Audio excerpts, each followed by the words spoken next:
manifestasi nilai-nilai luhur Pancasila dalam tradisi Al-Tolong sebagai upaya meminimalisir konflik sosial.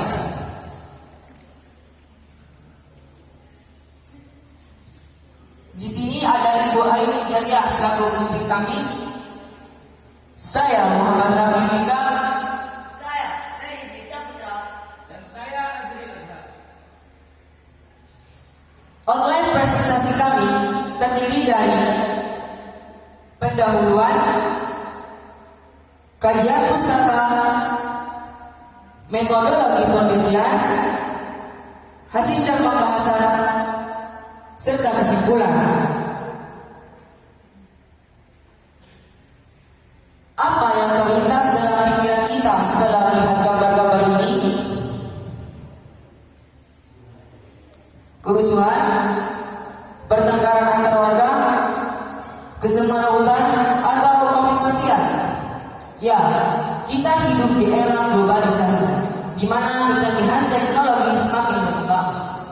Dengan kecanggihan teknologi, semua hal bisa dilakukan sendiri. Kepedulian seseorang terhadap lingkungannya pun semakin berkurang. Inilah yang menjadi salah satu penyebab hilangnya rasa solidaritas dan kepedulian seseorang terhadap lingkungan sekitar. Data statistik potensi desa 2018 menunjukkan 3.150 desa atau 3,75% dari total 84.000 desa di Indonesia rawan konflik sosial dan menjadi ajang perkelahian massal yang dipicu oleh bentrokan antar warga. Permasalahan ini menjadi bukti bahwa sebagian masyarakat menganggap Pancasila sebagai konsep ideologis yang wajib diamalkan, tapi kemudian tidak diaplikasikan secara nyata. Kemudian kami melihat di sekitar kami masih ada tradisi-tradisi di desa Bulurajang yang masih menjunjung tinggi nilai-nilai luhur Pancasila. Salah satu tradisi tersebut adalah tradisi Al-Tolong. Al-Tolong merupakan salah satu tradisi yang hidup di tengah-tengah masyarakat yang di dalamnya mengandung nilai-nilai luhur Pancasila. Inilah yang melatar belakangi kami untuk mengangkat judul penelitian tentang manifestasi nilai-nilai luhur Pancasila dalam tradisi Al-Tolong sebagai upaya meminimalisir konflik sosial.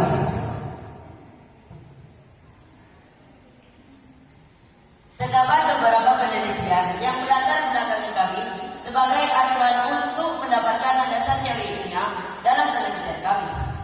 Yang membedakan penelitian kami dengan penelitian ini adalah penelitian kami fokus meneliti tentang nilai-nilai luhur Pancasila dalam tradisi kami, yaitu Al-Tolong. Apa itu Al-Tolong? Al-Tolong berasal dari bahasa Bawean yang bermakna sama dengan kata kontribusi, yaitu keikutsertaan atau keterlibatan diri maupun sumbangan. Bentuk sumbangan bisa berupa materi atau tindakan. Metode yang kami gunakan dalam penelitian ini adalah metode kualitatif deskriptif dengan subjek penelitian berjumlah 7 orang, yaitu kepala desa, kepala dusun, ketua RW, ketua RT, dan 3 tokoh masyarakat. Sementara teknik pengumpulan data, kami menggunakan metode observasi dan wawancara. Dari hasil observasi dan wawancara yang kami lakukan di lapangan, kami menemukan bahwa dalam tradisi Al-Tolong terdapat semua nilai-nilai luhur Pancasila dari sila pertama sampai sila kelima. Manifestasi dari sila pertama terdapat pada kegiatan berdoa dan perilaku ikhlas. Berdoa menjadi inti dalam kegiatan di masyarakat. Sedangkan perilaku ikhlas ditunjukkan oleh warga masyarakat yang mau memberikan sumbangan secara sukarela kepada si pemilik hajat. Di sila kedua, manifestasi nilai luhur Pancasila tercermin dalam sifat adil dan beradab, yaitu memperlakukan setiap individu sesuai dengan harkat dan martabatnya tanpa membeda-bedakan latar belakang warga tersebut. Nilai sila ketiga dalam tradisi Al-Tolong tercermin dalam rasa kekompakan warga untuk membantu meringankan beban si pemilik hajat. Nilai sila keempat terdapat pada kegiatan musyawarah yang dilaksanakan oleh warga masyarakat sebelum hajatan itu digelar.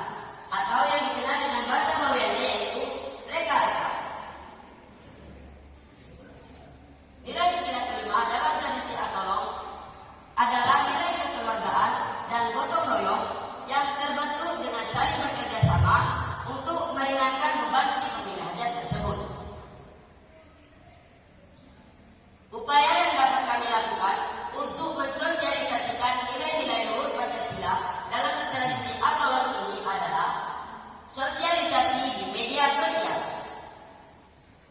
Target sosialisasi di media sosial ini agar semua masyarakat di negara Indonesia ini bisa menjadikan model tradisi Atolong untuk meminimalisir konflik sosial yang ada pada di negara Indonesia ini. Dan kami meng-share upaya ini mensosialisasikan lewat Facebook group, WhatsApp group, di YouTube, dan di Instagram. Kemudian kami mensosialisasikan untuk para pelajar, lembaga pendidikan. Mengapa kita mensosialisasikan kepada semua pelajar, yaitu MA, SMK? Karena pelajar memiliki peran penting untuk melestarikan atau tetap mempertahankan tradisi Atolong ini agar tetap diterapkan dalam masyarakat di daerah di Bawean ini.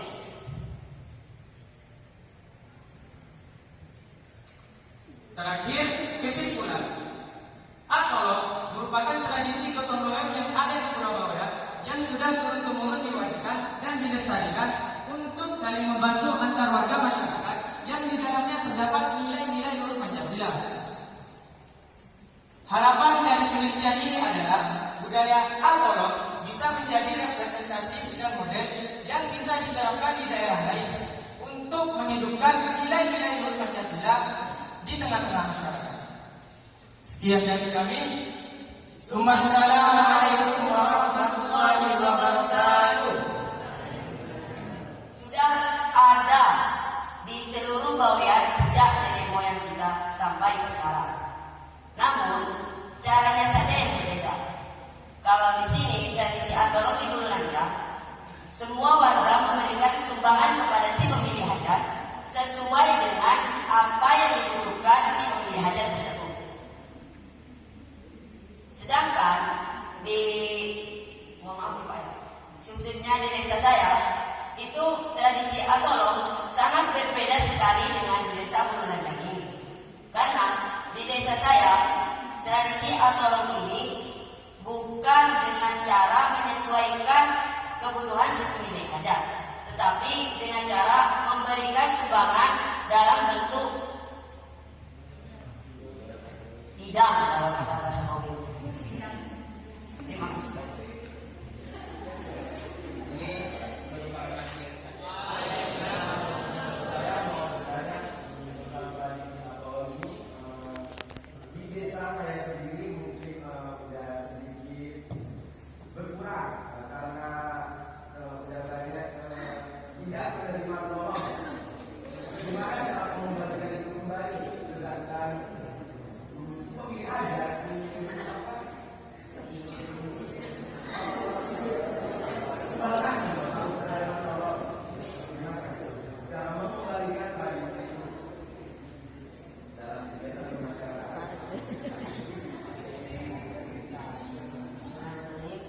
Masih atas pertanyaan.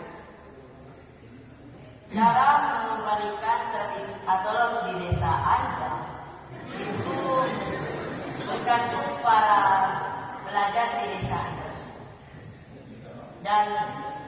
Dan khususnya untuk Anda itu dilestarikan.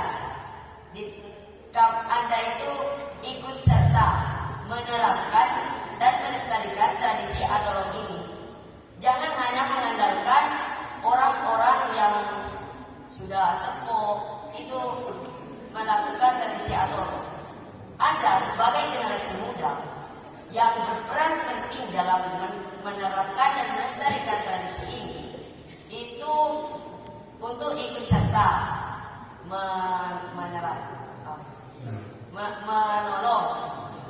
menolong si pemilih hajat tersebut. Tidak harus dengan sumbangan, tapi bisa untuk membantu dalam segi tenaga. Seperti contoh membersihkan membersihkan piringnya kotor atau membersihkan bekas orang yang makan dan yang lain-lain. Manifestasi nilai luhur Pancasila dan tradisi atau sebagai upaya meminimalisir konflik sosial. Di sini salah satu itu tadi yang diteliti itu di Desa Bulanja. Di Bulanja itu kan sangat besar sekali. Kenapa misalkan konflik sosial ada di Bulanja? Kenapa misalkan ada tambahan ada konflik sosial di Desa Bulanja? Itu yang pertama. Yang kedua, tadi dikatakan bahwa penelitiannya itu penelitian dari kualitatif. Coba saya minta terangkan bagaimana, apa sih sebenarnya penelitian kualitatif itu? Jadi dua saja bisa.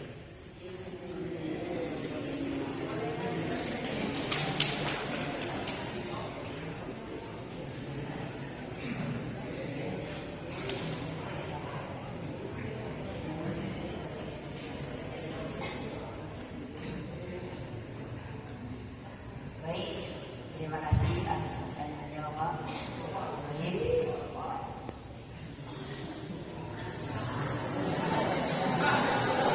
Kami tidak memilih judul tradisi atau logik dikarenakan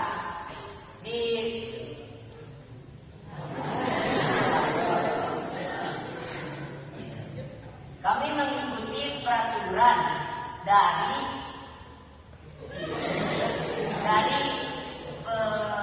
penyelenggara lomba opsi. Itu peraturannya tidak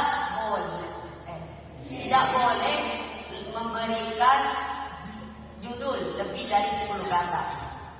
Nah, jika kita memberikan tradisi atau lomba di Desa Bulanja itu tidak pas, maka bisa jadi nilai kami dikurangi oleh para guru.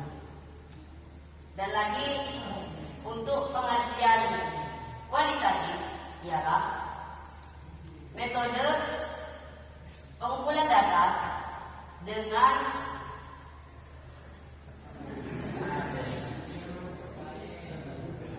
Baik, saya akan menambahkan jawaban dari teman saya.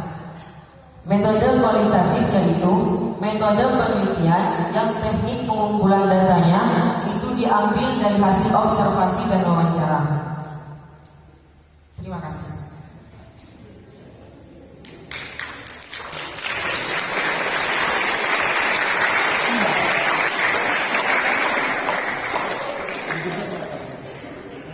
Di dalam desa ataupun dusun pasti ada salah satu warga yang bersifat apatis mengenai tolong. Jadi saya ingin bagaimana cara atau tips gitu untuk menyadarkan warganya yang bersifat apatis ini. Terima kasih.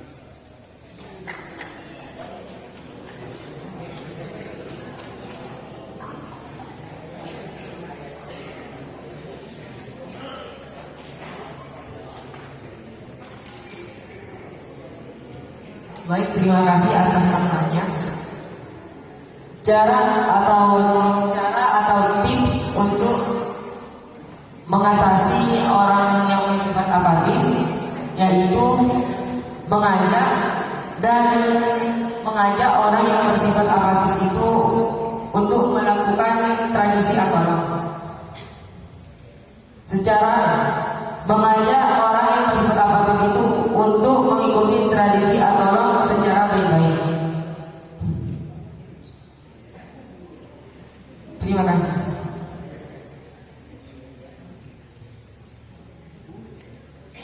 Atau tips-tips itulah. Baik, tips dari kami untuk mengajak orang yang bersifat apatis itu dengan cara memberikan contoh yang baik kepada si orang yang apatis ini. Dengan kita memberikan contoh yang baik untuk si apatis ini, insya Allah orang yang apatis ini sedikit demi sedikit mendapatkan hidayah untuk mengikuti tradisi atau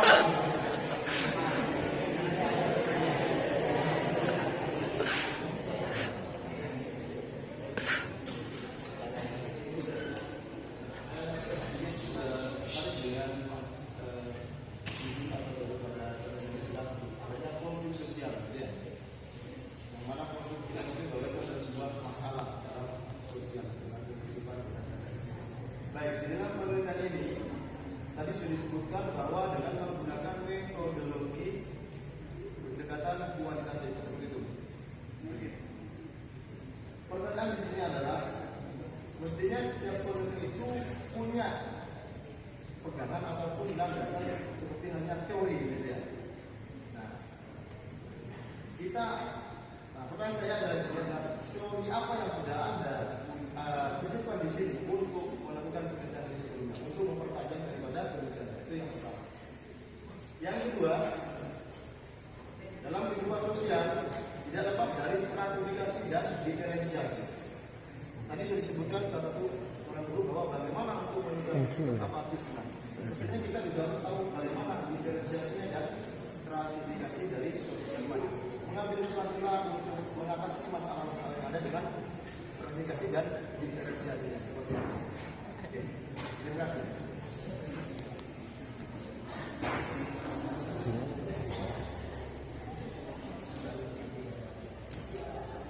Bismillahirrahmanirrahim.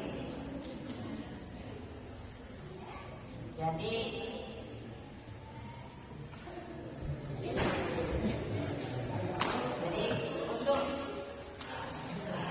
untuk pertanyaan yang pertama, metode kualitatif.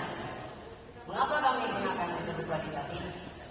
Karena metode kualitatif ini menurut kami itu lebih mudah untuk dilakukan. Sedangkan jika kita menggunakan metode kuantitatif, itu menurut kami agak menyulitkan. Nah, itu alasan kami mengapa kami menggunakan metode kualitatif. Dan yang kedua, yang disebutkan Bapak tadi, yang negatif itu dari hasil observasi dan wawancara kami yang kami lakukan di lapangan, bahwa kami tidak menemukan ada orang yang bersifat apatis di daerah Mulunajang tersebut. Jadi kami melihat di desa Mulunajang itu semua warganya ikut berpartisipasi untuk mengikuti tradisi atau ini. Karena di desa Mulunajang itu orang itu sangat kental nilai-nilai kemanusiaannya. Jadi dari sifat tersebut tercerminlah di desa Mulunajang itu ingin saling untuk membantu. Terima kasih.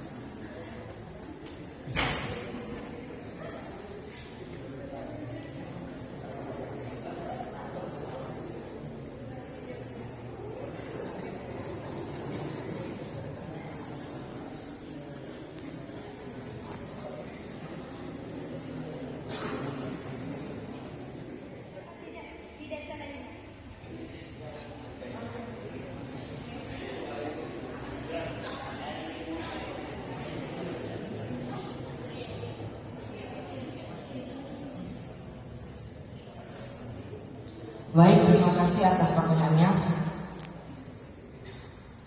Mengapa kami meneliti tradisi Atolong di Desa Brulanjang? Karena Desa Brulanjang merupakan desa yang terdekat dengan lokasi kami bersekolah. Jadi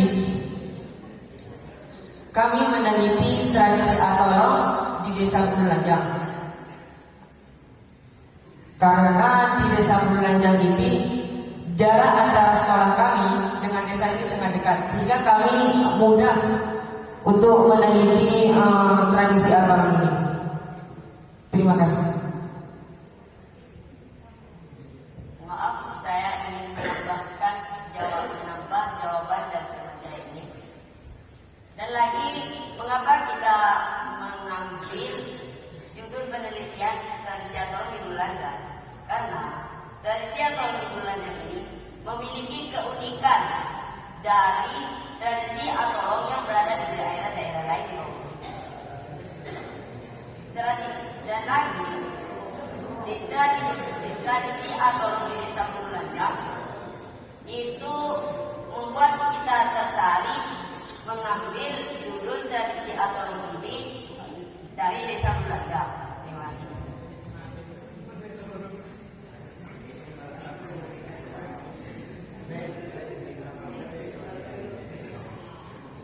Salah satu keunikan dari tradisi atolong di Mululanjang itu bentuk sumbangannya itu disesuaikan dengan kebutuhan si pemilik hajat.